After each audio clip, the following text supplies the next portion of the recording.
Dobar dan, dragi moj 7. razrede. Evo ovako, dakle, počinjemo s novom cjelinom, a to je Hrvatska u drugoj polovici 19. vijeka ili stoljeća.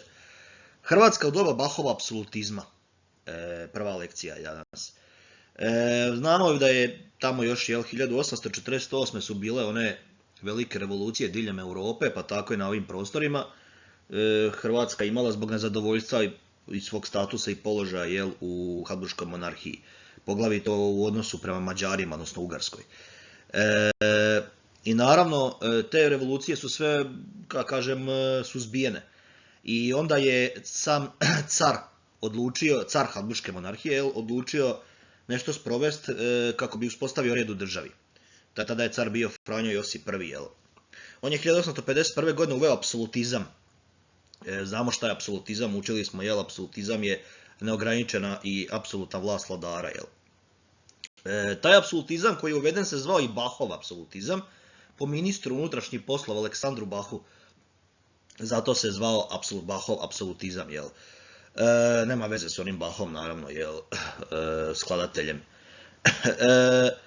Vojničko-činovnički centralizam je uveden. Znači, sve je bilo na vojničko-činovničkom uređenju, u smislu da je policija provodila represivne mjere prema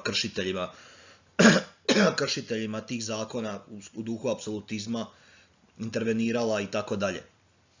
I vojska čak, naravno. Provodila se centralizacija. Šta znači centralizacija? Vlast iz jednog središta, u ovom slučaju vlast iz Beča, odnosno glavnog grada Habsburške monarhije.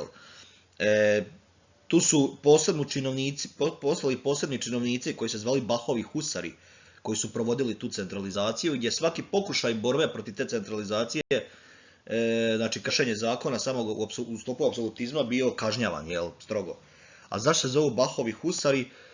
Oni su se zvali tako jer su imali neke zelene odore, potom su bili specifični, ti kao vojnici, odnosno husari koji su provodili tu centralizaciju.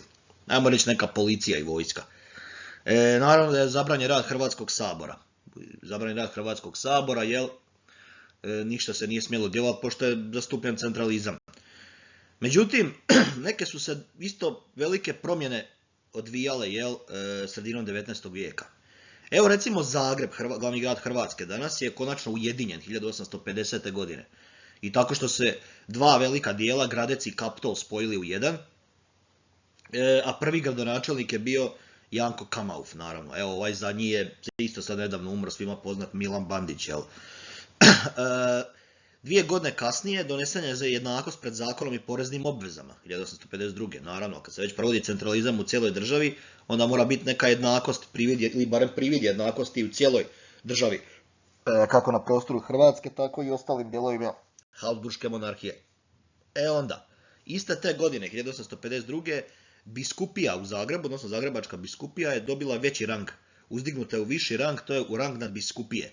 A Juraj Haulik je bio prvi nadbiskup, te Zagrebačke nadbiskupije.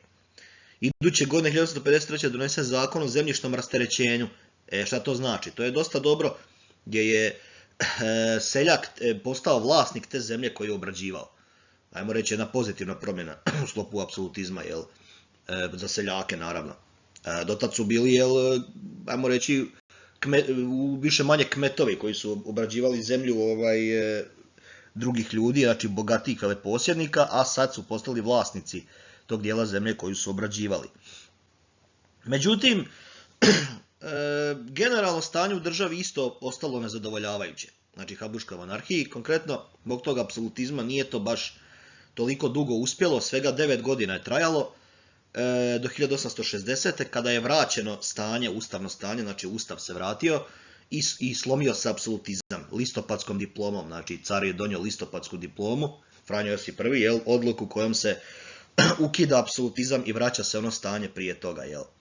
Dolazi do nekih teritorijalnih promjena, to su Međimurje, Bačka i Banat, konkretno pripali Ugarskoj ili Mađarskoj, Srijem Hrvatskoj, a Vojna krajina Dalmacija direktno pod Austriju, odnosno pod upravu Beča, Carevinskog vijeća u Beču, koji je bio parlament cijele države.